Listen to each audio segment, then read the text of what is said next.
वक्रतुंड महाकाय सूर्यकोटी समप्रभा निर्विघ्नं कुरु मे देवो सर्वकार्येषु सर्वदा कुंडलीकवरदा हरी विठ्ठल श्री ज्ञानदेव तुकाराम पंढरीनाथ भगवान की जय माऊली ज्ञानेश्वर महाराज की जय जगद्गुरु संत तुकाराम महाराज की जय सब संतन की जय। माऊली महावैष्णव ज्ञानोबारायांच्या परमश्रेष्ठ अशा ज्ञानेश्वरी ग्रंथाचं चिंतन करत आपण 5व्या अध्यायातल्या 6व्या अध्यायातल्या 47 क्रमांकाच्या ओव्यांपर्यंत आलोय। काल आपण 46 क्रमांकांच्या ओव्यांपर्यंतचा टप्पा पार पाडलाय। आज आपल्याला 47 क्रमांकाच्या पुढील ओव्यांचं निरूपण करायचं आहे, ज्यामध्ये माऊलींनी पहिल्या श्लोकाच्या श्रीमद भगवद्गीतेतल्या 6व्या अध्यायातल्या पहिल्या श्लोकाच्या निरूपणाला सुरुवात करून दुसऱ्या आणि तिसऱ्या श्लोकाचं निरूपण या ओव्यांमध्ये केलेलं आहे, ज्यामध्ये कर्म आणि संन्यास या दोघांमधला अनुबंध सांगत सांगत माऊली हे दोन मार्ग कसे एकच आहे, कर्मयोगी हाच कसा संन्यासी आहे, या दोघांमध्ये तत्वतः कोणत्याही प्रकारचा भेद नाही। यांच्यामधला जो भेद आहे तो केवळ शब्दांचा आणि केवळ भौतिक भेद आहे।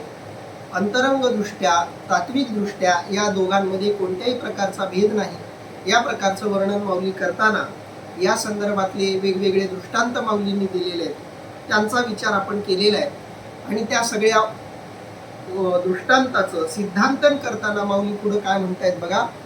ऐसा तोची संन्यासी पार्थागा परियेसी तोची भरवसे निसी योगीश्वरू। अर्थात पार्था ऐक, असा जो पुरुष तोच संन्यासी आणि निसंशय तोच योगीश्वर होय।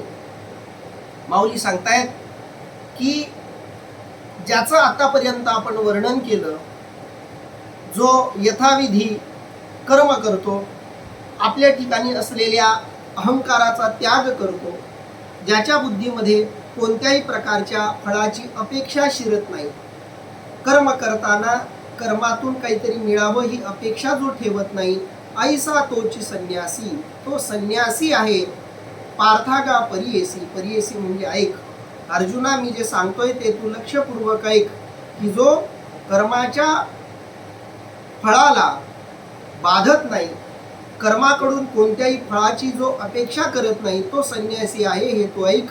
तोची भरवसे निसी योगीश्वरू, योग्यांचा जो ईश्वर आहे तो योग्यांचा ईश्वर सुद्धा तोच आहे, ज्यानं निष्काम भावनेनं कर्म करण्याची कला साध्य केलेली आहे, हस्तगत केलेली आहे। कारण कर्म करणं ही अपरिहार्यता आहे, कर्माशिवाय जीव जगू शकत नाही। मग कर्म करणं अपरिहार्य आहे, पण त्या कर्मामधून जर काही अपेक्षा ठेवली तर ती अपेक्षा त्या कर्मातून उत्पन्न होणाऱ्या पाप पुण्याच्या आधारानं तयार होणाऱ्या सूक्ष्म शरीराला कारण ठरणार आहे। पापात्मक कर्म केलं तर त्या सूक्ष्म शरीराच्या भोवती वासना वाईट गोष्टी चिकटतात। सत्कर्म केलं, अपेक्षा ठेवून सत्कर्म केलं तर त्या जीवाच्या भोवती चांगल्या वासना चिकटतात। पण वासना चांगल्या असो की वाईट असो, त्या घातक आणि बंधनाला कारण ठरतात, हे साधकांना विसरता कामा नये। कारण पिंजरा सोन्याचा असो, लोखंडाचा असो किंवा लाकडाचा असो, जर तो पिंजरा तुम्हाला बंधनात टाकत असेल तर तो पिंजरा सोन्याचाही घातकच आहे जितका लोखंडाचा घातक आहे। म्हणून कर्म पापाच्या हेतून हो किंवा पुण्याच्या हेतून हो, कर्माचा फलाशाही आहे कर्माची, ती घातक आणि नुकसानकारक आहे। मग तुम्ही त्या कर्मातून पापाची अपेक्षा ठेवून ते कर्म करा किंवा पुण्याची अपेक्षा ठेवून तुम्ही ते कर्म करा। पुण्याची अपेक्षा ठेवून केलेलं कर्म हे तुम्हाला स्वर्गाधिक सिद्धीला नेईल आणि पुन्हा जन्माला आणेल, आणि निष्काम भावनेनं केलेलं कर्म हे ब्रह्मतत्वापर्यंत तुम्हाला नेऊन पोहोचवेल। आणि म्हणून जो या मार्गाने जातो तो ब्रह्मतत्वापर्यंत पोहोचलेला असल्यामुळं माऊली सांगतायत की तो संन्यासी आहे आणि तोच योगीश्वर आहे, सगळ्या योग्यांचा तोच ईश्वर आहे असं तू समज, असं माऊली सांगतायत. वाचोनी उचित कर्म प्रासंगिक, तया ते म्हणे हे सांडावे बद्धक, तरी टाको टाकी आणिक मांडीची. अर्थात ही हातवटी सोडून जो कोणी नित्यनैमित्तिक कर्मे बंधनकारक म्हणून टाकू पाहतो तो पाठोपाठ दुसरी कर्मे करण्यास प्रवृत्त होतोच. भगवान श्रीकृष्ण परमात्मा हे त्यांच्या काळातले एक क्रांतिकारक धर्म सुधारक आहेत. त्या काळामध्ये प्रचलित असलेल्या चुकीच्या समजुती, गैरसमजुती, धार्मिक क्षेत्राबद्दल, धार्मिक विचारांबद्दल, धार्मिक तत्वांबद्दल पसरलेला अपप्रचार दूर करण्यासाठी प्रत्येक काळामध्ये परमात्मा किंवा संत अवतरित होत असतात आणि अवतरित होऊन त्या काळात प्रचलित असलेल्या धर्म विचारातील चुकीच्या समजुतींना, धर्मक्षेत्रातील चुकीच्या विचारांना बाजूला करून खरा शुद्ध विचार, त्या काळाच्या परिप्रेक्ष्यातला समकालीनतेच्या दृष्टीनं सुयोग्य असा मार्ग, असा विचार जगासमोर प्रस्थापित करण्याचं काम ते करतात. भगवान श्रीकृष्ण हे त्यांच्या काळातले तसे धर्मसुधारक आहेत. भगवान श्रीकृष्ण परमात्म्याच्या काळामध्ये कर्म करणाऱ्यांमध्ये दोनच वृत्ती राहिलेल्या होत्या. एक, कर्म करताना काहीतरी मिळावं या हेतून कर्म करणं, अन्यथा कर्मापासून पळवाट काढून कर्माचा त्याग करून संन्यास वृत्ती धारण करणं. कारण या काळामध्ये संन्यासी लोकांची संख्या प्रचंड होती, बरीच होती, बहुतांश होती. आणि त्याचा एक परिणाम असा होत होता की संन्यासी लोकांची जेव्हा संख्या वाढते तेव्हा आपोआपच गृहस्थाश्रमावर त्याचा अधिकचा ताण, अतिरिक्त ताण पडत असतो. कारण संन्यासी वर्गाला पोसण्याचं काम गृहस्थाश्रमी लोकांना करावं लागतं. म्हणून ज्या समाजामध्ये, ज्या वर्गामध्ये संन्यासांची संख्या जास्त असेल त्या समाजातल्या गृहस्थाश्रमी लोकांवर अतिरिक्त ताण पडतो. आणि हा अतिरिक्त ताण गृहस्थाश्रमी लोकांच्या मनात संन्यासी लोकांबद्दलचा एक अपसमज तयार करतो, एक प्रकारची निंदेची भावना तयार करतो. संन्यासी व्यक्तीला जो मान, सन्मान, दर्जा मिळायला हवा तो गृहस्थाश्रमी व्यक्तीकडून मिळत नाही जेव्हा संन्यासी लोकांची अतिरिक्त संख्या वाढते. कारण संन्यास धारण करणं म्हणजे एका अर्थानं गृहस्थाश्रमी माणसावर आपली जबाबदारी सोपवणं आहे. कारण संन्यासी हा भिक्षाटन करून, माधुकरी मागून आपला उदरनिर्वाह चालवत असतो. मग भिक्षाटन करताना संन्यासी वाढले तर मग गृहस्थाश्रमी माणसांना त्यांना पोसावं लागतं, पोसण्याचं काम करावं लागतं. आणि म्हणून आपोआपच जो दर्जा, जो मान संन्यासी वर्गाला असायला हवा तो मिळत नाही. आणि या काळामध्ये एकतर त्या लोकांची संख्या वाढलेली होती किंवा कर्म करणारी सगळी मंडळी त्या कर्मातून कोणत्या ना कोणत्या गोष्टीची अपेक्षा करत होती. अगदी धर्मराज युधिष्ठिर जे त्या काळातले सर्वश्रेष्ठ मानले जाणारे धर्मविचारक होते, धर्माला आचरून जगणारे होते, तेही सकामते सहज कर्म करणारे होते. पाचही पांडव त्याच प्रकारचं कर्म करत होते. स्वतः पांडव त्याच प्रकारचं कर्म, आपल्या कर्मातून काहीतरी चांगलं मिळावं, सात्विक मिळावं या भावनेनं त्यांचं कर्म होतं. राजे लोक यज्ञ यागादी क्रिया करायचे, त्यातूनही काहीतरी मिळावं हा हेतू होता. काहीतरी मिळावं याच हेतूनं सर्वजण कर्म करत होते आणि जे कर्म करत नव्हते ते या कर्मापासून पळवाट काढत होते. कारण कर्मापासून सुटका मिळवण्याचे हे दोनच मार्ग आहेत असं सगळ्यांना वाटत होतं. त्या काळामध्ये प्रचलित जो कर्म सिद्धांत झालेला होता तो हाच की कर्म करायचं असेल तर काहीतरी आशा ठेवून, फलाशा ठेवून कर्म करावं. फलाशेशिवाय कर्म करता येणं शक्य नाही असं लोकांना वाटत असल्यामुळे मग कर्म करताना दोन प्रकारच्या फलासक्ती सगळ्यांमध्ये असायच्या. एकतर त्यातून पुण्य कमवावं किंवा कर्मातून अधिकाधिक लाभ मिळवून घ्यावा, मग तो सत्तेचा असेल, संपत्तीचा असेल किंवा इतर काही असेल. म्हणून कर्माकडं या दोनही दृष्टीनं जेव्हा बघितलं जात होतं, या दोनही दृष्ट्या दूषित होत्या. आणि म्हणून भगवान कृष्ण परमात्म्यांनी गीतेच्या रूपानं कर्म सिद्धांत शुद्ध केला, कर्म मार्ग शुद्ध केला. कर्म मार्गावर असणारे काटे, कर्म मार्गावर असलेले गैरसमज माऊलींनी दूर केले. पहिला गैरसमज हा दूर केला की कर्म करताना काहीतरी अपेक्षा ठेवूनच ते करावं, हा समज चुकीचा आहे. या उलट कर्म करावं, पण कर्म करताना कोणत्याही प्रकारची आशा मनामध्ये बाळगू नये, निष्काम भावनेनं ते कर्म करावं. हा भगवान श्रीकृष्णाचा एक त्या काळातला क्रांतिकारी दृष्टिकोन आहे, हा क्रांतिकारी विचार आहे. कारण संन्यासी असलेली लोक सुद्धा यज्ञ यागादी क्रिया करायची, संन्यासी लोक यज्ञ करायचे, पण त्या यज्ञामधून लागणारी जी सामुग्री आहे ती पुन्हा गृहस्थाश्रमी लोकांकडूनच घ्यावी लागायची. आणि त्यातूनही काहीतरी मिळावं हाच हेतू असायचा. आणि म्हणून काहीतरी मिळावं या हेतूनं कर्म करणं हा मूळ हेतू चुकीचा आहे, हे भगवान श्रीकृष्ण परमात्म्यांनी मांडले. आणि कर्म करताना फळाची आशा न ठेवता, अपेक्षा न ठेवता प्रामाणिक कर्म करणं, लीन होऊन तल्लीन होऊन कर्म करणं, हे कर्मातून सुटण्याचं एकमेव साधन आहे. कर्मातून बाहेर पडण्याचा एकमेव मार्ग म्हणजे कर्म नीट करा, व्यवस्थित करा. कर्म करताना सुरळीतपणे जा. जर तुम्ही व्यवस्थित, सुरळीत, थेट, प्रामाणिकपणे कर्म मार्गावरून गेला तर तुम्ही सुखरूपपणे बाहेर पडाल. जसं रस्ता आहे, शॉर्टकट आहे, चांगला आहे, सरळ जाल तर तो मार्ग तुम्हाला तुमच्या मुक्कामापर्यंत पोहोचवतो. पण त्या मार्गाने जाताना काही गडबड कराल, ओव्हर स्पीड कराल किंवा ग्लानीमध्ये चालवाल, व्यसनाधीन होऊन गाडी चालवाल तर तोच रस्ता तुमच्या अपघाताला कारण ठरेल. म्हणून कर्ममार्ग हा कर्ममार्गाशिवाय सुटणारा नाही. तुम्हाला एखाद्या गावाला पोहोचायचंय तर त्या गावाला पोहोचवणारे जे मार्ग आहेत त्या मार्गांना त्यागून चालणार नाही, त्या मार्गाने जावंच लागेल.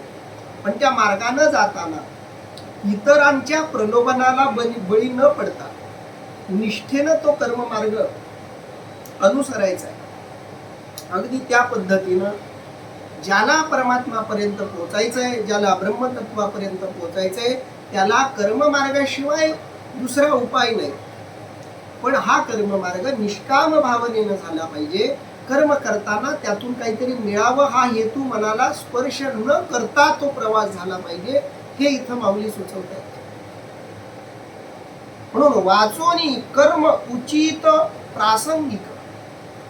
त्या काळातली जी दुसरी लोक होती की जे योग्य, उचित, प्रासंगिक अशा कर्मांचा त्याग करायचे, माऊली त्यांच्याबद्दल बोलतायत. भगवान कृष्ण परमात्मा त्यांच्याबद्दल बोलतायत. वाचुनी उचित कर्म प्रासंगिक, तया ते म्हणे हे सांडावे बद्धक. उचित जे कर्म आहे, आपल्याला करण्यायोग्य कर्म म्हणजे उचित कर्म. उचित कर्म थोडंसं नीट समजून घ्यायला, मला जे करता येतं ते कर्म म्हणजे उचित कर्म नाही. माझ्या वाट्याला जे कर्म वाढून ठेवलंय आणि त्यातलं जे कर्म करण्याच्या मी पात्रतेच आहे ते कर्म करणं म्हणजे उचित कर्म करणं. म्हणून माऊली सांगतायत वाचूनी, याशिवाय निष्काम भावनेनं कर्म करणाऱ्यांच्या शिवाय वाचूनी उचित कर्म प्रासंगिक. प्रासंगिक शब्दाचा अर्थ आहे नैमित्तिक, जे नित्य नैमित्तिक कर्म आहेत. आता मी शिक्षकी पेशा स्वीकारला, उद्बोधनाचा पेशा, नोकरी स्वीकारली. माझ्या स्वभावाला ते अनुकूल होत, माझा स्वभाव त्या पद्धतीचा होता. मानवी स्वभावामध्ये दोन मुख्य स्वभाव असतात, एक विश्लेषित असा स्वभाव आणि एक संश्लेषित असा स्वभाव. जे विश्लेषित स्वभावाची लोक असतात ते बडबडे असतात, बोलतात, काही अभ्यास करतात आणि त्याबद्दलची आपली मतं मांडतात, उपदेश करतात, सांगतात. दुसरा एक स्वभाव असतो संश्लेषित, की त्यांना बोलण्यापेक्षा करण्यावर अधिक भर द्यावासा वाटतो किंवा चिंतनावर अधिक भर द्यावासा वाटतो. ती लोक बोलणं टाळतात, अशी लोक असतात. तुमचा यातला स्वभाव काय आहे, आपल्याला काय उचित आहे ते आपण शोधावं. ते आपल्याला लवकर, सहज आणि चांगलं मिळतं. आणि त्याला माऊलींनी प्रासंगिक कर्म म्हटले. मग तुम्ही प्रासंगिक कर्म एकदा निवडलं की तुमचं ते नैमित्तिक कर्म होऊन जातं. तुम्ही शेती हा व्यवसाय निवडला तर शेती म्हणून तुमचं काही नैमित्तिक कर्म आहे. शेतकऱ्यानं लवकर उठावं, त्याच्या ठरलेल्या वेळेत शेतीत जावं, शेतीची देखरेख करावी, विशिष्ट वेळेत पेरणी करावी, विशिष्ट वेळेत नांगरणी व करणी, विशिष्ट वेळेत राखणी, विशिष्ट वेळेमध्ये ते काय ते सगळं शेतातलं धान्य जे आहे त्याची रास भरणं असेल, योग्य वेळी त्याची विक्री असेल, विक्रीनंतर येणाऱ्या पैशाचं नियोजन असेल, शेतकऱ्याचं कर्तव्य करणं. एखादा डॉक्टर आहे, त्याचं काम आहे की पेशंटला निरोगी करणं, हे त्याचं कर्तव्य. पोलिसाचं कर्तव्य लोकांना संरक्षण देणं. वकिलाचं कर्तव्य आपल्याकडे आलेल्या व्यक्तीला न्याय मिळवून देणं. एखाद्या संगीतकाराचं कर्तव्य आहे आपल्या संगीतातून लोकांचं मनोरंजन करणं. एखाद्या वक्त्याचं कर्तव्य आपल्या वक्तव्याला, वक्तृत्वाला अधिकाधिक उद्बोधक करणं, मनोरंजक करणं, लोकांना आपलं बोलणं पटेल, रुचेल, पचेल अशा पद्धतीनं मांडण्याचा प्रयत्न करणं, सराव करणं. या सगळ्या लोकांना त्यांची त्यांची कर्तव्य ही नैमित्तिक कर्तव्य म्हणून स्वीकारायची. पण ही नैमित्तिक कर्म जो टाळतो, माऊली सांगतायत वाचून कर्म प्रासंगिक तया ते म्हणे हे सांडावे बद्धक. काही लोकांना वाटतं की हे कर्म बंधनाला कारण आहे आणि म्हणून बद्धक म्हणजे बंधनाला कारण. तया ते म्हणे हे सांडावे, हे कर्म टाकून द्यावं. का तर हे कर्म केल्यामुळं मला बंधन प्राप्त होतं म्हणून ते टाकून द्यावं. तरी टाकोटाकी अनिक मांडीची तो. टाकोटाकी शब्दाचा अर्थ आहे ताबडतोब. त्यानं गृहस्थाश्रमी कर्म टाकलं तरी इतर कर्म तो स्वीकारतोच. संन्याशाला कर्म नाही आहेत का? संन्यासाला संन्याशाची कर्म करावीच लागतात. त्यालाही नित्यनैमित्तिक कर्म आहेतच. त्यालाही पोटापाण्यासाठी भिक्षाटन करायचं आहेच. पण माऊली सांगतायत नित्यनैमित्तिक कर्म मला बंधनात टाकतात म्हणून तो जे कर्म स्वीकारतो, कारण कर्म तर स्वीकारावंच लागतं. तुम्ही कर्म न स्वीकारता जगूच शकत नाही. कर्म हा जगण्याचा आधार आहे. फक्त तुम्ही उचित कर्माचा त्याग करून, स्वाभाविक कर्माचा त्याग करून, धर्मनिष्ठ कर्माचा त्याग करून इतर कर्माचा स्वीकार कराल, कारण तो अनिवार्य आहे. तो तुम्ही नाही म्हटलं तरी तुम्हाला तो करावाच लागणार. पण त्या ज्या कर्माचा तुम्ही स्वीकार कराल ते कर्म तुमच्यासाठी अस्वाभाविक असेल, अनैसर्गिक असेल आणि ते जे तुम्ही कर्म स्वीकारलेलं आहे तेही तुम्हाला बंधनालाच कारण ठरेल. कारण तिथंही ज्याला घाबरून तुम्ही कर्म टाकलं ते कर्म तिथंही आलं. ज्या कारणामुळं कर्मत्याग केला ते कर्मत्यागानंतरही सुटत नाही. म्हणजे बंधनाची भीती कर्म करतानाही आहे आणि कर्म त्याग केल्यानंतरही आहे. म्हणून माऊली सांगतायत तो दुसरा कर्म करतो. त्याचं घर नसलं तर मठ तयार होतो, त्याचे नातेवाईक नसले तर शिष्य संप्रदाय तयार होतो, त्याला आपल्या मुलावर मोह नसला तर आपल्या शिष्यांवर मोह तयार होतो. त्याची गाडी फार तर भगव्या कलरची असेल, गाडीवर मोह त्याला तेवढाच असणार. सामान्याला वेगळ्या रंगावर प्रेम असतं, त्याला भगव्या रंगावर प्रेम तयार होईल. सामान्य लोकांचं अलंकारांवर प्रेम असतं, त्याचं रुद्राक्षांच्या माळांवर प्रेम होईल. कारण काही महाराज मंडळी अशी मी बघितली की ते रुद्राक्षांच्या माळांना अशा पद्धतीनं धारण करतात जसं त्यांनी सोनं धारण केलं. म्हणजे धारण करणं हा दोष नाहीये, पण सामान्य माणसाचं जे प्रेम सोन्याच्या अलंकारांवर असतं तेच प्रेम तुम्ही तुमच्या गळ्यात घातलेल्या माळांवर करत असाल तर विषय बदललेत, विषयामागची भावना तीच आहे, फक्त वस्तू बदललेल्या आहेत, भावना बदललेली नाही. आणि भावना बदलली नसेल तर वस्तू बदलून उपयोग नाही. मनात चोर असेल तर तो मंदिरात बसला काय आणि तो पोलीस स्टेशन मध्ये बसला काय, चोर हा चोर आहे, कुठेही असो. चोर ही वृत्ती आहे आणि माऊली सांगतायत ती वृत्ती सोडली पाहिजे. मग ती वृत्ती सोडली तर मग तुम्ही कुठेही बसा, तुम्ही मुक्त आहात. अगदी त्या पद्धतीनं माऊली सांगतायत, जरी त्यानं नित्यनैमित्तिक कर्म टाकून दिलं तरी सुद्धा त्याला इतर कर्मामध्ये अडकावं लागतं. जैसा क्षाळून लेपू एकू सवेची लाविजे अनिकू तैसेनी आग्रहाचा पायकू विचंबे वाया. अर्थात जसा एक लेप धुवून लगेच दुसरा लेप टाकू पाहतो, तो पाठोपाठ दुसरी कर्मे करण्यास प्रवृत्त होतोच. लेप, आवरण, कवच कोणतंही असो ते तुमचं मूळ रूप झाकतच. तुमचं मूळ शुद्ध, नैसर्गिक, सात्विक, सत्य असं जे रूप आहे ते रूप तुम्ही वेगवेगळ्या मार्गाने झाकू शकता. एक लेप काढला तर दुसरा लेप लावाल, पण तो लेप आहेच, कारण लेप लावणं ही वृत्ती आहे. आणि इथं लेप बदलला म्हणजे काही फार बदल झाला असं होत नाही. बाह्य गोष्टी बदलल्या म्हणजे अंतरंग गोष्टी बदलतीलच असं नाही.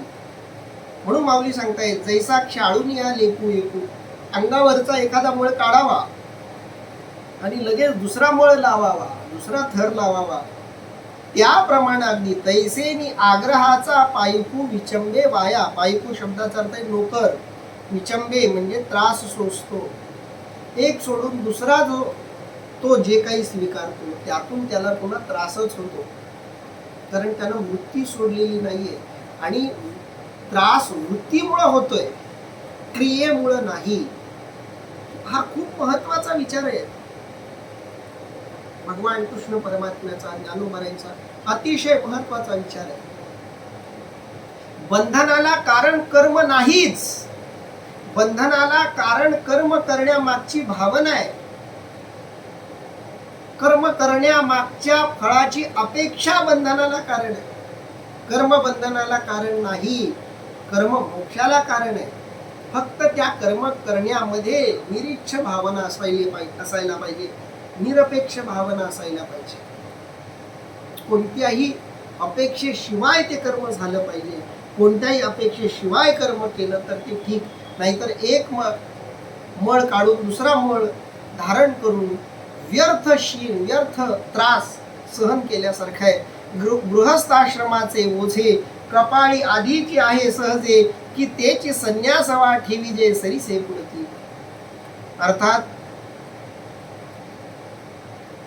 पहिले गृहस्थाश्रमाचे ओझे सर्वांच्या कपाळी सहज आहेच, ते टाळण्यासाठी संन्यास घ्यावा तर त्या आश्रमाचे दुसरे ओझे पुन्हा डोक्यावर घेतोच. गृहस्थाश्रमाचं ओझं डोक्यावर आहेच. लेकरा बाळांना सांभाळायचंय, घर व्यवस्थित करायचंय, सत्ता संपत्ती टिकवायचे, वाढवायचे, हा सामान्य गृहस्थी माणसाला पडलेला प्रश्न असतो. याच्या अगदी उलट संन्यासी असतो, त्यालाही प्रश्न असतात. त्याचे तर प्रश्न आणखी वेगळे असतात, कारण तो मुख्य पोटाच्याच बाबतीत पर अवलंबी असतो. तिथंच त्याला लाजीरवाणेपणा स्वीकारावा लागतो. तुकोबाराय सांगतायत, भिक्षा पात्र अवलंबिने जळो जीने लाजीरवाणे, ऐसी आसी नारायणे उपेक्षिजे सर्वथा. तुकोबाराय म्हणतायत, भिक्षेचा अवलंब करणं, भिक्षा पात्र घेणं हे जगणंच मुळात लाजीरवाण आहे. आणि असा जो लाजीरवाणा आहे, जो पोटासाठी, पोट भरावं यासाठी भिक्षा मागतोय, त्याची भगवान परमात्मा सुद्धा उपेक्षा करतो. म्हणून गृहस्थाश्रमाच्या कर्माला कंटाळून, गृहस्थाश्रमातलं कर्म बंधनाला कारण आहे असं म्हणून संन्यास कर्म स्वीकारावं तर ते कर्म सुद्धा बंधनाला कारण ठरतं. त्या कर्मातही पुन्हा लाजिरवाणेपणा येतोच. म्हणून गृहस्थाश्रमाचे ओझे कपाळी आधीची आहे सहजे. आधीच त्याच्या डोक्यावर कपाळावर गृहस्थाश्रमाचं ओझं होतं की त्याची संन्यासवा ठेवी जे सरीसे पुढती, आणि आता त्याच्यावर संन्यासी असण्याचंही ओझं पुन्हा नव्यानं वाढलेलं आहे, ज्या कर्माची त्याला सवय लागलेली होती. शेवटी सवय तुम्हाला कौशल्य प्रदान करते. सवयीचं वैशिष्ट्य आहे, सवयीतून कौशल्य जन्माला येत असतं. तुम्ही कोणत्याही गोष्टीचा सराव करा, सवय लावून घ्या. ती सवय, तो सराव तुम्हाला त्या गोष्टीमध्ये निपुण बनवतो, प्रवीण बनवतो. तुम्ही बोलण्याचा सराव करा, गाण्याचा सराव करा, चालण्याचा सराव करा, पळण्याचा सराव करा, कशाचाही सराव करा, तो सराव तुम्हाला प्रवीण बनवतो, कौशल्यवान बनवतो. तसं तुम्ही कर्म करतानाही कर्म करण्याचा सराव केला, कर्म करण्याची सवय लावून घेतली तर त्या कर्मात तुम्हाला कौशल्य प्राप्त होतं. आणि विशिष्ट वेळ त्या कर्माला तुम्ही दिलाय, विशिष्ट वर्ष दिली आहेत, आणि तितकी वर्ष त्या कर्माला देऊन अचानक तुम्ही त्या कर्माचा त्याग करून नव कर्म स्वीकारता, तेव्हा जे नव स्वीकारता ते तितक्या कुशलतेनं करता येणार नाही जितक्या कुशलतेनं तुम्ही अनेक वर्ष करत आलेलं कर्म करत होता. आणि म्हणून जन्मजात जो गृहस्थी आहे त्यानं कोणत्याही वेळी संन्यासी वृत्तीचा स्वीकार करू नये. त्यानं कर्मातच आपली कुशलता हस्तगत करावी असं माऊलींना इथं सुचवायचं आहे. आणि जर त्यानं असं केलं नाही तर गृहस्थाश्रमाचं जे ओझं आहे ते बाजूला जरी जात असलं, कारण ते जात नाहीच, उलट गृहस्थाश्रमी आश्रमाचं संन्यासाचं एक वेगळं ओझं, नवं ओझं त्या गृहस्थाश्रमाबरोबर त्याच्या अंगावरती लादलं जातं. म्हणून माऊली सांगतायत, हे टाकून तो ते स्वीकारतो, आणि जे स्वीकारतो त्यातूनही तो पुन्हा त्याच बंधनाला कारण ठरतो, ज्या भीतीमुळं, ज्या बंधनाच्या भीतीमुळं त्यानं आधीचं कर्म टाकलेलं आहे. म्हणून अग्निसेवा न सांडिता कर्माची रेखा न लांडिता आहे योग सुख स्वभावता आपण पाची. अर्थात म्हणून अग्निसेवा न सोडता किंवा कर्माची मर्यादा न उल्लंघिता आपले योग सुख आपल्यापाशी नित्य सहजच आहे असं न करता आपण योग सुख देणारा जो स्वाभाविक योग मार्ग आहे त्याचाच स्वीकार करावा असं माऊली सुचवत आहेत. म्हणून अग्निसेवा न सांडिता, अग्निसेवा शब्दाचा अर्थ इथं दिलाय श्रोत स्मार्त होमादिक. खर तर हा शब्द महर्षी व्यासांच्या दृष्टीनं अधिकाधिक प्रमाणात आलेला आहे. कारण त्या काळातले जे ऋषी मुनी होते ते प्रामुख्यानं यज्ञ यागादी कर्म करत होते. म्हणून यज्ञ हे कर्माचं केंद्र होतं. कर्म म्हणजे यज्ञ, यज्ञ म्हणजे कर्म, अशी त्या काळातली परिस्थिती होती. आज यज्ञ करणं हे कर्म केंद्रामध्ये येत नाही. आज कर्म मुळात यज्ञच दुर्मिळ झालेले आहे. त्या काळामध्ये मात्र यज्ञांची खूप गरज होती. त्याची काही शास्त्रीय कारणही सांगितली जातात. त्या काळामध्ये जंगलाची संख्या प्रचंड होती, वेगवेगळ्या प्रकारच्या वनस्पती मोठ्या प्रमाणामध्ये होत्या. यज्ञामुळे काय व्हायचं की त्या लाकडांना जाळलं जायचं, वेगवेगळ्या प्रकारच्या पानांना जाळलं जायचं, आणि त्या ऋषी लोकांना त्या सगळ्याचं ज्ञान होतं, माहिती होती. पर्यावरण शुद्धी, वायू शुद्धी हा त्या काळातला एक महत्वाचा भाग होता. त्यामुळं त्या काळाच्या दृष्टीनं ऋषी मुनी मोठ्या प्रमाणामध्ये अग्निसेवा करायची. अग्निसेवा म्हणजे यज्ञ. इथं जो शब्द आलाय अग्निसेवा, याचा अर्थ आपण आजच्या परिप्रेक्षात अग्निसेवा असा घ्यायचा नाहीये, मोठी चूक होईल. अग्निसेवा न सांडिता या शब्दाचा अर्थ आहे जे कर्मकेंद्र आहे ते न सोडता कर्माचं केंद्र न सोडता, कर्माचं केंद्र काय आहे? आपल्या स्वभावाला अनुसरून जे करणं आहे ते आपल्या कर्माचं केंद्र आहे. आपल्या स्वभावाप्रमाणे, कारण तुम्ही नाही म्हटलं तरी तुमच्या स्वभावाप्रमाणेच कर्म करा. कारण सगळं बदलता येतं पण स्वभाव बदलता येत नाही. तुम्ही जे काही करता ते तुमच्या स्वभावाला अनुकूल असंच करता, आणि म्हणून आपल्या स्वभावाला अनुकूल कर्म हे आपल्या कर्माचं केंद्र आहे.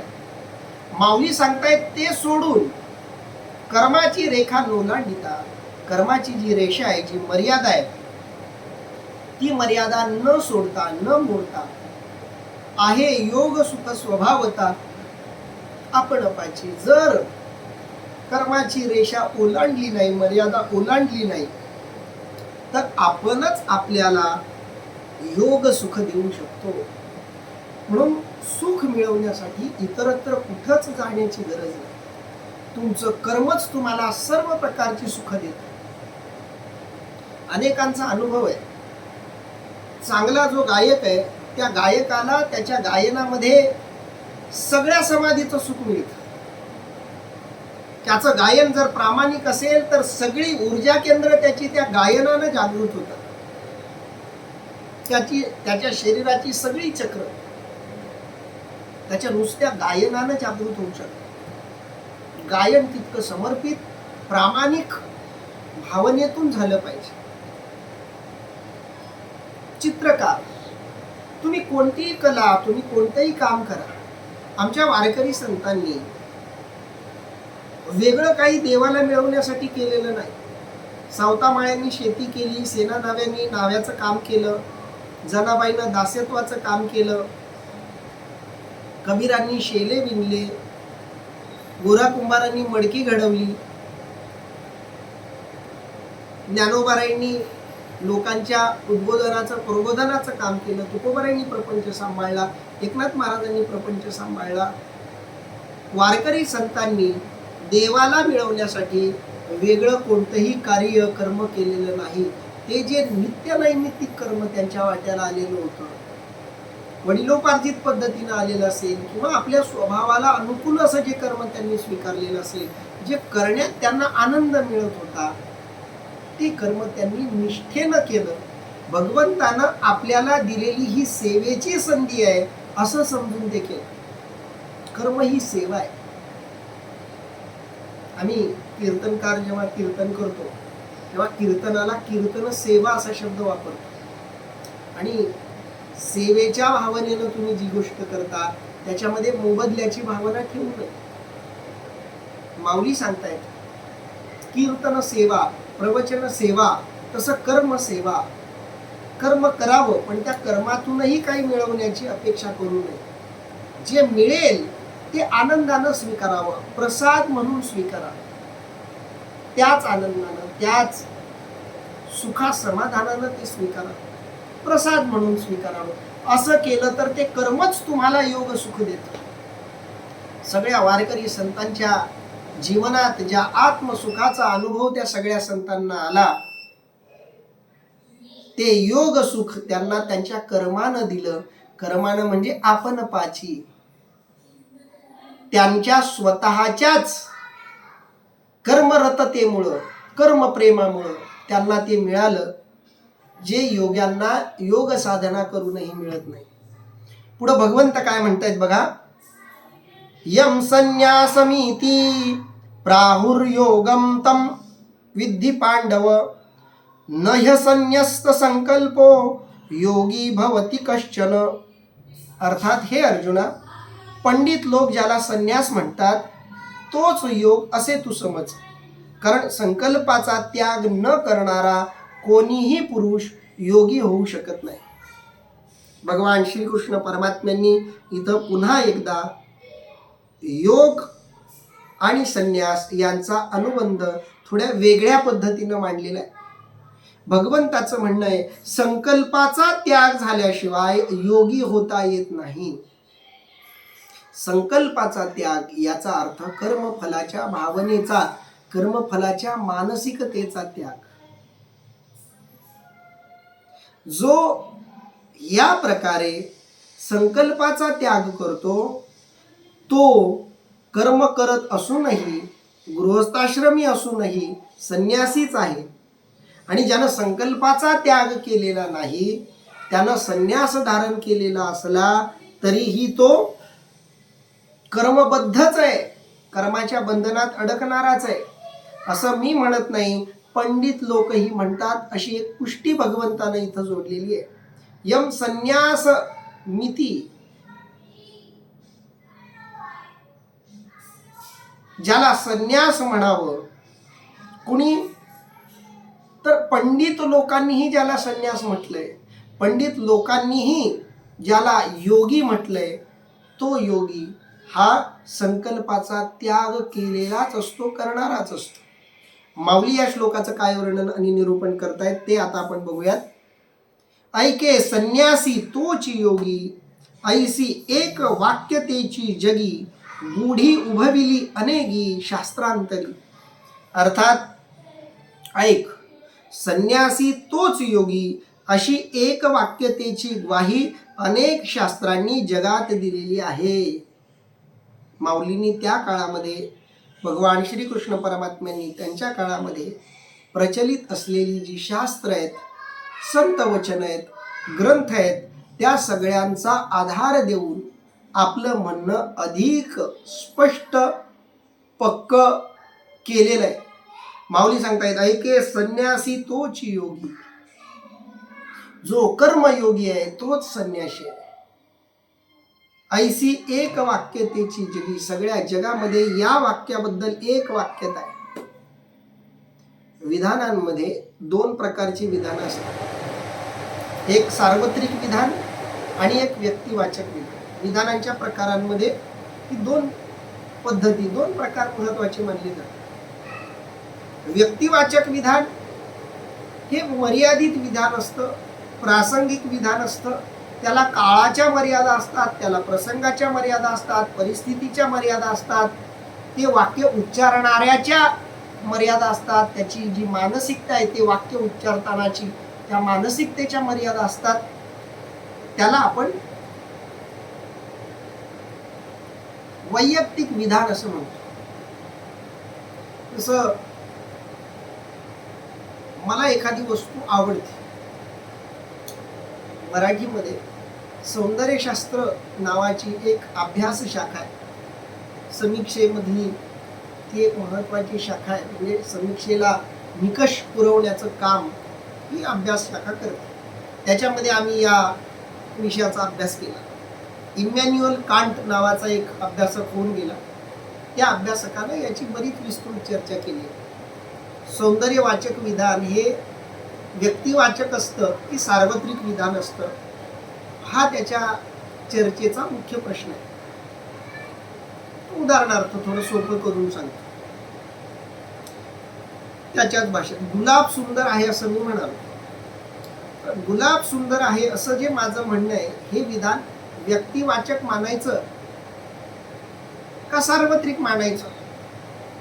काही जण म्हणतील की हे विधान सार्वत्रिक आहे, कारण गुलाब सगळ्यांनाच सुंदर वाटतो, गुलाब सगळ्यांनाच सुंदर दिसतो. पण गुलाब सुंदर आहे हे विधान सार्वत्रिक ठरण्याला काही मर्यादा आहेत. ज्याला गुलाबाची ॲलर्जी आहे त्याच्यासाठी हे विधान सार्वत्रिक ठरू शकत नाही, कारण सार्वत्रिक म्हटलं की सगळ्यांनाच मान्य झालं पाहिजे, प्रत्येक ठिकाणी ते सत्य असलं पाहिजे, तर ते विधान सार्वत्रिक मांडता येईल. ज्याला गुलाबाची ॲलर्जी आहे त्याला गुलाब सुंदर वाटणार नाही, किंवा ज्याला गुलाबाचे काटे टोचलेत अशा माणसाच्या मनात गुलाबाबद्दल एक तिरस्कार निर्माण होईल, तेही कारण असू शकतं. म्हणून गुलाब सुंदर आहे हे विधान व्यक्तिवाचक मानायचं की सार्वत्रिक मानायचं, अशी ती चर्चा आहे. सौंदर्यवाचक विधानं सार्वत्रिक मानायची की व्यक्तिवाचक मानायची? ज्ञानेश्वरी सुंदर आहे असं एक समीक्षात्मक विधान केलं. ज्ञानेश्वरी सुंदर आहे हे विधान सार्वत्रिक की व्यक्तिवाचक? ज्याची पापं आहेत, ज्यानं आयुष्यात कधी पुण्य कमवलेलं नाही, त्या व्यक्तीला ज्ञानेश्वरी आवडेल का? त्याला ज्ञानेश्वरी नाही आवडणार. मग हे विधान सार्वत्रिक असतं. म्हणून असं म्हटलं जातं की सार्वत्रिक विधान एखादं असणं ही गोष्ट खूप अवघड आहे. व्यक्तिवाचक विधान असू शकते, सार्वत्रिक विधानांना मर्यादा आहे. माऊलींनी, भगवान कृष्ण परमात्म्यांनी इथं एक सार्वत्रिक विधान केलेलं आहे. अध्यात्माच्या क्षेत्रातलं हे सार्वत्रिक विधान आहे. कोणतं? संन्यासी तोच योगी. हे विधान सार्वत्रिक आहे भगवान कृष्ण परमात्म्याच्या मते आणि ज्ञानोबारायांच्या मते. जो संन्यासी आहे तोच योगी आहे. आणि हा सिद्धांत सर्वश्रेष्ठ सिद्धांत आहे, सर्वात श्रेष्ठ विधान आहे की जो निष्काम भावनेनं कर्म करतो तो संन्यासी आहे. भगवान कृष्ण परमात्म्याचं जीवन चरित्र याचं उत्तम उदाहरण. भगवान कृष्ण परमात्मा हे अवतारी पुरुष आहेत, पण कुठेही कर्माचा त्याग केला नाही, कर्मातून पळवाट काढलेली नाही. आपल्या शत्रूंना सामान्य माणसाच्या मार्गातूनच मारलं. ज्यानं त्यांच्या बाबतीत चमत्कार केले, चमत्कार करून त्यांना त्रास देण्याचा प्रयत्न केला, त्यांना चमत्कार करूनच संपवलं, चमत्कार करूनच उत्तर दिलं.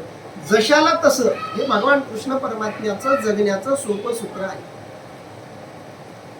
ज्या भावनेनं तुम्ही त्या भगवंताकडे जाल त्या भावनेनं भगवंत तुमच्याकडे येईल. म्हणून ज्यांनी मायावी शक्तीचा उपयोग केला देवाला मारण्यासाठी, देवानं आपल्या मायावी शक्तीचा उपयोग केला त्यांना मारण्यासाठी. ज्यांनी भगवंताला प्रेमानं खाऊ पिऊ घातलं, भगवंतानं तितक्याच प्रेमानं त्यांनाही खाऊ पिऊ घातलं. जे देवाबरोबर खेळण्याच्या भावनेनं गेले, भगवंत त्यांच्याबरोबर खेळले. जे भगवंताकडे प्रेमाच्या भावनेनं गेले, भगवंतांनी त्यांच्यावर प्रेम केलं. जे भगवंताकडे मातृत्वाच्या भावनेनं गेले, भगवंतानं त्यांच्याबरोबर मातृत्वाचं प्रेम त्यांना दिलं. जे शत्रुत्वाच्या भावनेनं गेले त्यांना भगवंतानं शत्रुत्व दिलं. ज्या भावनेनं तुम्ही त्या देवाकडे गेलात त्या भावनेनं देवानं जगाला बघितलं. म्हणून कर्मसन्यासी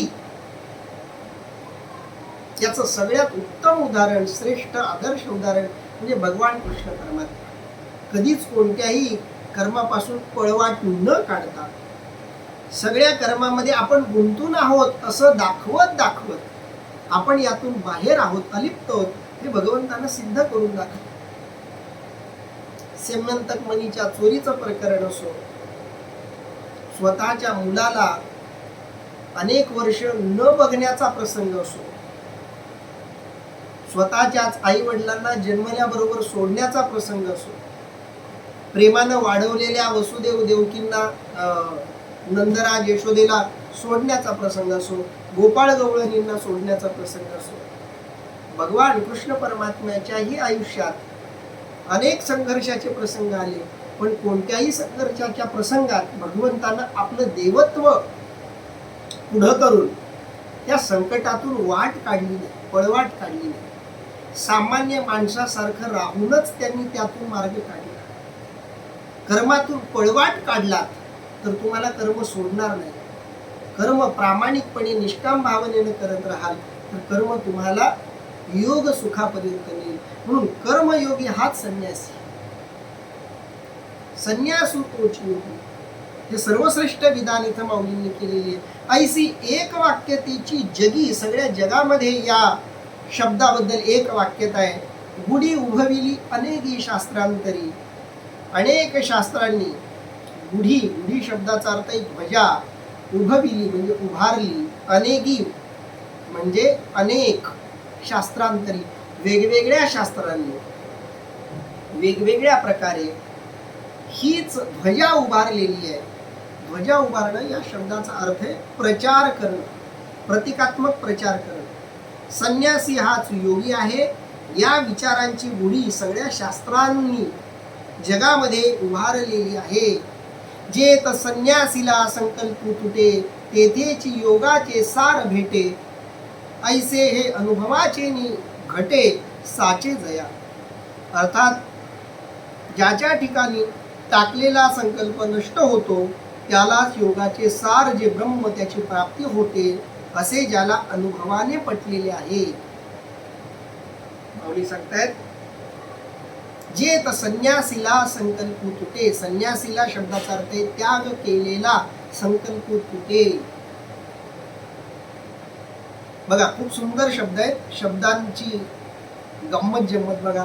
जेत संन्यासीला, संन्यासीला म्हणजे त्याग करण्याची भावना, संकल्प तुटे, त्याग करण्याचा विचार जिथं तुटतो तेथेची योगाचे सार भेटे. सोडणं हा पर्याय नाही, स्वीकारणं हा पर्याय. सोडाल तर अडकाल, स्वीकाराल तर सुटाल. कर्म सिद्धांत हेच सांगतो. कर्मातून पळून जाण्याचा प्रयत्न कराल तर ते कर्म तुम्हाला अडकवेल. आत्महत्येचा विचार करणाऱ्या लोकांना हा खूप मोठा धडा आहे. भगवान कृष्ण परमात्म्याच्या जीवनचरित्रात असे कित्येक प्रसंग आले की त्या प्रसंगाच्या थोडा बहुत जरी भाग वाट्याला आला की लोक आत्महत्येचा मार्ग स्वीकारतात. आत्महत्या हा कधीच पर्याय होऊ शकत नाही. म्हणून आत्महत्या करणाऱ्या एवढं मोठं पाप जगात दुसरं कोणतं नाही. आणि आत्महत्या करणाऱ्याला जी शिक्षा शास्त्रानं सांगितली तशी शिक्षा इतर कुणालाही सांगितलेली नाही. कारण आत्महत्या हा कर्मातून काढलेला पळवाटीचा मार्ग आहे. आणि जो पळवाट काढतो त्याला अध्यात्मात सुटका नाही.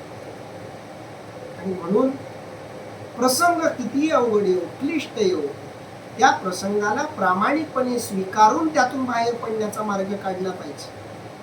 म्हणून माऊली सांगतायत संन्यासीला संकल्प तुटे.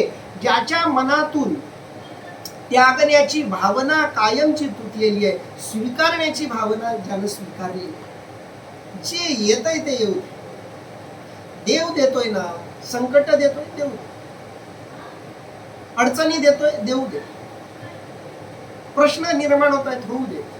पण त्या प्रश्नांमुळं, त्या अडथळ्यांमुळं मी माझ्या कर्माला थांबवणार नाही. त्या कर्माला सोडण्याची भावना मी मनामध्ये येऊ देणार नाही. तिथंच योग आहे, तिथंच योगाचं सार भेटतं. ऐसे अनुभवाचे निधटे साचे जया. हे ज्याला अनुभवातून कळलं. कारण जो प्रामाणिकपणे निष्ठेनं तल्लीन होऊन कर्म करतो त्याला ब्रह्मतत्व मिळतं. साधा छोटा प्रयोग तुम्ही करून बघा. मनापासून जी गोष्ट आवडते, जी गोष्ट आपला आत्मा आपल्याला करायला सांगतो, आपला स्व आपल्याला करायला सांगतो, ते कर्म करताना आपली जी तल्लीनता आहे ती तल्लीनता थोड्या तटस्थपणे बघा. गायक गाताना, वारकरी वारी करताना, वारकरी वारीला निघाला, इतका तल्लीन झालेला असतो तो त्या वारीमध्ये, तो त्या चालण्यामध्ये, त्याला शरीराचे कष्ट काहीच वाटत नाही. एका वेगळ्याच आत्मानंदात तो असतो. शरीर आहे, शरीराचा त्रास आहे, याचा अर्थ असा नाही त्याचे पाय दुखत नाही, याचा अर्थ असा नाही त्याच्या पायाला फोडं येत नाही, याचा अर्थ असा नाही त्याच्या मांड्यांमध्ये त्रास होतो, असं नाही. शरीराचा त्रास होतोच, पण त्या शरीराच्या त्रासामुळं देवाला भेटण्याचं ध्येय तो बाजूला टाकत नाही. आणि त्याच वेळी त्याला अनुभवाचा सार, योगाचं सार अनुभवायला मिळतं.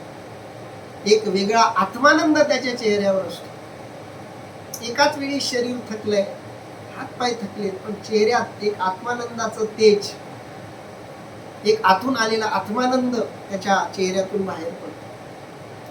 जो निष्ठावान वारकरी आहे त्याला तो अनुभव येतो. म्हणून माऊली सांगताय, जे तर संन्यासीला संकल्प तुटे, तेथेची योगाचे सार भेटे. ऐसे हे अनुभवाचे निघटे साचे दया. ज्याला सत्यपणे हा अनुभव आलेला आहे तोच खऱ्या अर्थानं संन्यासी आहे. त्यालाच खऱ्या अर्थानं योगाचं सार असं ब्रह्मतत्व भेटतं. अशा प्रकारचं वर्णन इथं माऊली करतायत. इथं आपण थांबूयात. राहिलेल्या ओव्यांचं आणि श्लोकाचं निरूपण आणि चिंतन आपण उद्या करूया. कुंडलिक वरदा हरी विठ्ठल. श्री ज्ञानदेव तुकाराम. पंढरीनाथ भगवान की जय. माऊली ज्ञानेश्वर महाराज की जय. जगद्गुरु संत तुकाराम महाराज की जय. सब संतन की जय.